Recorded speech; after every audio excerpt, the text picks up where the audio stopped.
શું નામ છે સાહેબ આપનું? મારું નામ પટેલ કેતન કુમાર હરીશ. હોદ્દો શું છે સાહેબ? અહીંયા આચાર્ય તરીકે છે. સાહેબ કઈ શાળા છે? આ શાળામાં શું ઘટના બની હતી ને ક્યારે બની?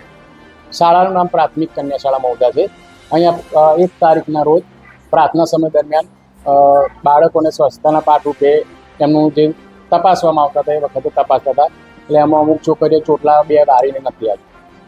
તો બેને અમુક છોકરીઓ જે કાઢી હતી એમાંથી એક બાળકીને બતાવ્યું કે ભાઈ તું નથી વારી લાગી તો તારા આ રીતના હું વાર કાપી નાખીશ. એમાં ભૂલથી અજાણથી એમનાથી કાતરના વડે થોડા વાર કપાઈ ગયા. સાહેબ પછી તમે આગળ શું કર્યું? પછી અમે એના વાલીને તો બેને જાણ કરી હતી તો એવા મોડા આવ્યા હતા. પછી બેનને પણ અમે લેખિતમાં એમનું માફીપત્ર લખાયું. એટલે બીજે દિવસે એને વાલીને આવ્યા હતા એમણે પણ બેન જોડે માફી મંગાવાઈ તો બેન આજ પછી આવું ઘટના નહીં બન્યું. બેને માફીપત્ર આપ્યું. અમે આગળ પણ ટીપીઓને જાણ કરી. તમારા જી સાહેબ આપનો પરિચય? મારું નામ નીરજ કુમાર બી પટેલ. હું ઇન્ચાર્જ ટીપીઓ અત્યારે મૌદા તાલુકા પ્રાથમિક શિક્ષણ અધિકારીનો ચાર્જ સંભાળું છું.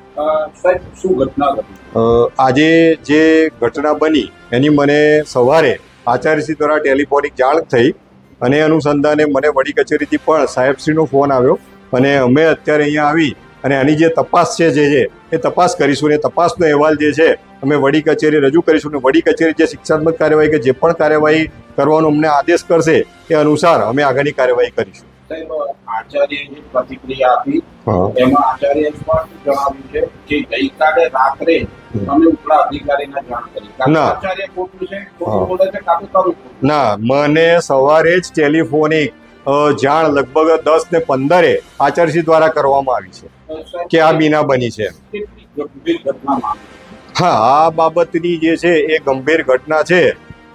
બેને કયા એની અંદર આ કાર્યવાહી કરી છે એ અમે જોઈ અને જે તપાસ છે તપાસનો અહેવાલ રજૂ કરી અને જે પણ કાર્યવાહી કરવાની થશે અમે કાર્યવાહી જરૂરથી કરીશું.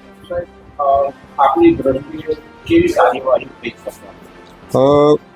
શિક્ષાત્મક કાર્યવાહીની અંદર બદલી પણ થઈ શકે એમની અને આ અનુસંધાને અમે વડી કચેરીને મેં કહ્યું એમ કે અમારો આ જે તપાસ અહેવાલ રજી કરીશું અને વડી કચેરીના આદેશ અનુસાર જ અમે જે કાર્યવાહી છે એ કાર્યવાહી કરીશું.